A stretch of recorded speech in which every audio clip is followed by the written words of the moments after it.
scream at a public figure, they say, those are not my people. So in times as pressing as these, I think we have to realize that we're playing a long chess game. And if we're not careful, that identity politics will create the same kind of marginalizing counterculture that we did. If we were going to make a long-playing album of democratic progressive policies, of course there would be cuts on those albums for race and gender and sexuality and all the identity issues that we front. But that would not be the cover of the album, or we would not win the numbers we need to take power.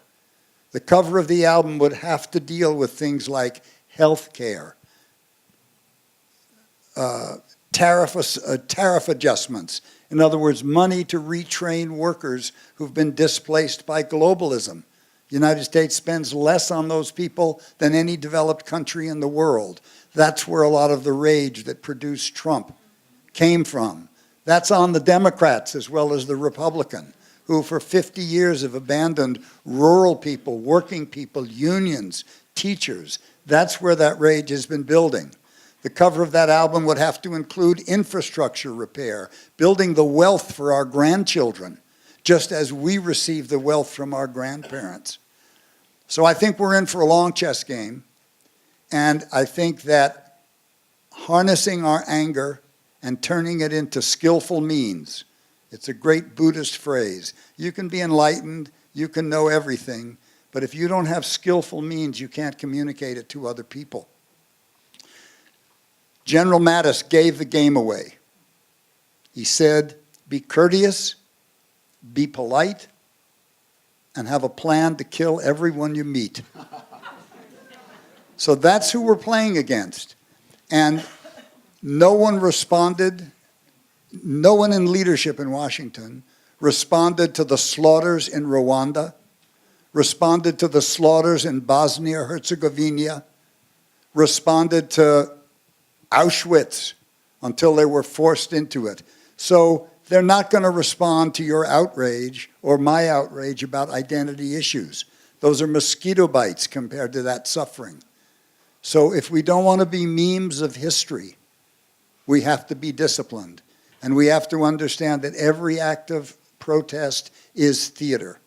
I keep wondering what would have happened if the women in the elevator and in the hearing room for Christine Blasey Ford had all worn shirts that said mother, wife, sister, daughter, had black bandanas around their mouths. They would never have been thrown out of the room.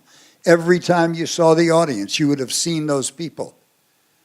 But to be dragged out screaming a few incoherent phrases, I applaud them. I applaud the courage.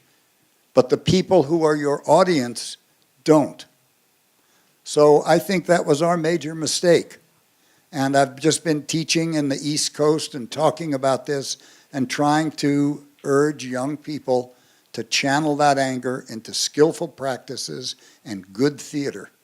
We are the media generation. We know how to do this. We can control the message by the media. And we just need to remember that we're playing for the entire United States of America. Thanks.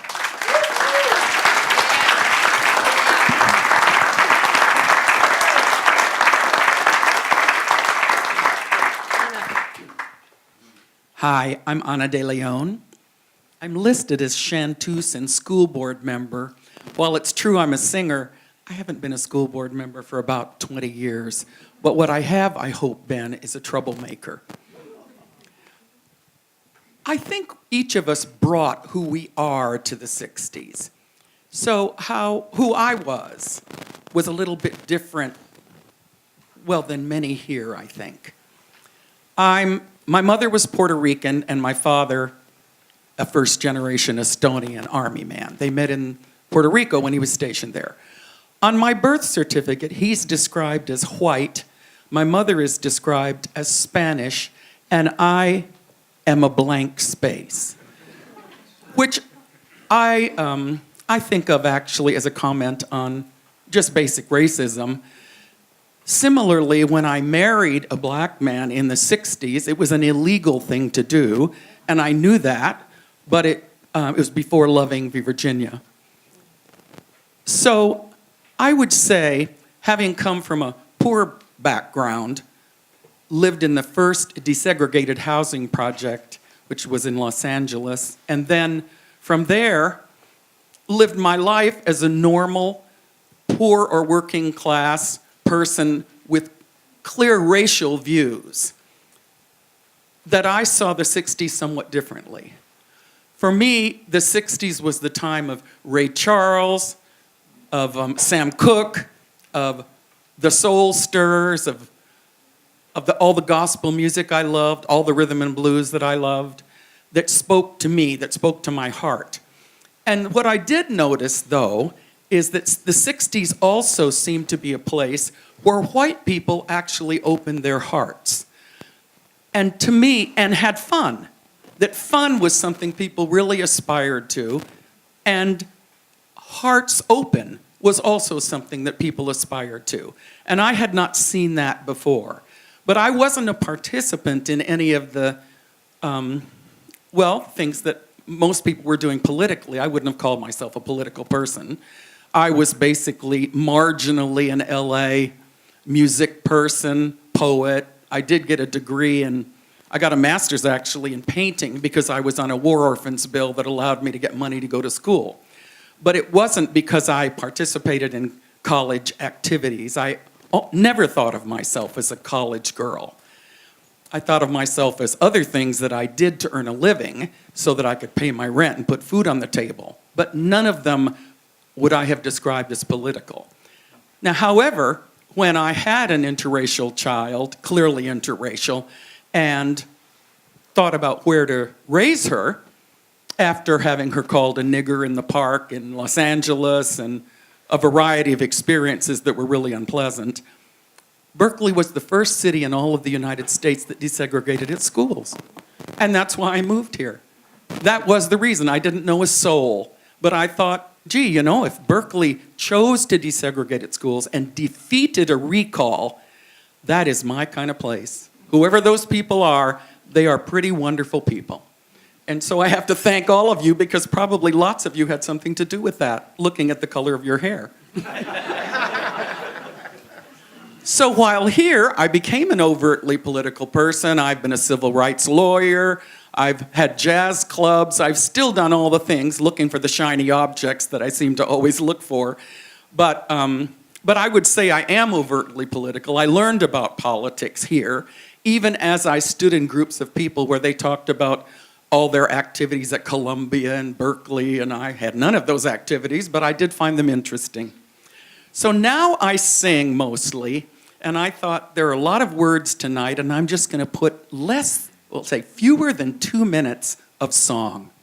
And they're from, these two little snippets of song are from songs of struggle. Some of you know. They came out of gospel songs, though. Most of the songs that we think of as songs from the freedom movement are really gospel songs. And this song that starts with soon and very soon, it originally was, I'm going to see the king, meaning that guy up there. But the movement changed it a little bit, and so I'll just sing a little bit of it. Soon and very soon, we are going to change this world. No more suffering here. We are going to change the world. Peace and justice here. We are going to change this world forever and ever. We are going to change the world. As soon as the killing of the black man, the black mother's son, is as important as the killing of the white man, the white mother's son. You know, we who believe in freedom shall not rest. No, no. Well, we who believe in freedom shall not rest until it comes. Thank you.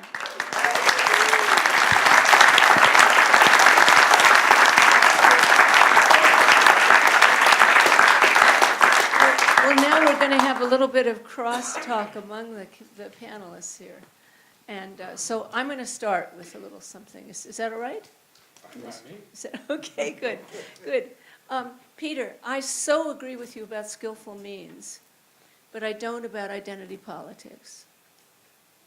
So I just want to introduce the idea that a lot of people who are, those of us who are thrust into the position where we have to fight for our identity somehow, which is not necessarily by choice, but that we're just thrust into that position. And to fight for women's rights, you have to gather together as women. That's what we had to do. And African American people had to gather together as people, and people of color had to gather together to create change. And that's identity politics, but we didn't invent the identity. The identity was thrust upon us, and I believe that's a term that's used to suppress people's movements, basically.